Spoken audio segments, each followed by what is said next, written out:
Hello, everyone. After discussing Hive for local storage and Firebase for cloud storage, it's time to start learning how to use APIs with Flutter to gain the services of other websites as a backend. Actually, there are mainly 4 types of backends available for a full-stack Flutter app. Number 1, Hive, for local database. Number 2, Firebase, for cloud storage. Number 3, custom backend to connect your web-based server-side framework like Python, Node.js, and PHP using REST API. Number 4, API.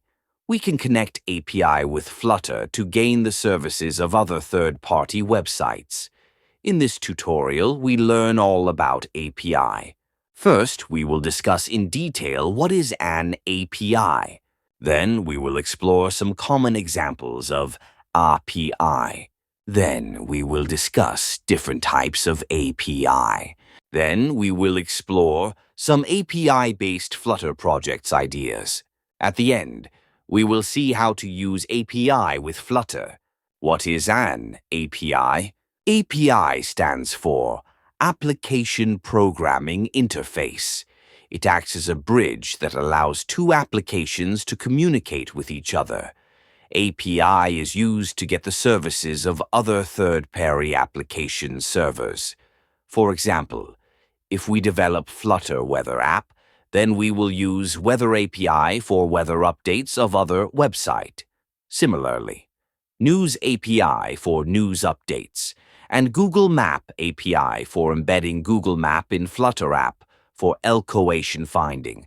The Flutter app will send request to the third-party server, which will send required information in response. Let's see some examples of commonly used API, like weather, quotes, recipe, currency converter, and movie app.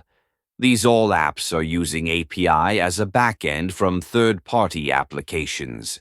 Weather app will use Open Weather Map API.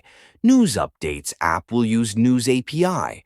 Currency Converter app will use Exchange Rate API. Recipe Finder app will use Spoonacular API.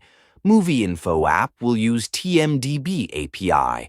Random Quote Generator app will use Quotable API.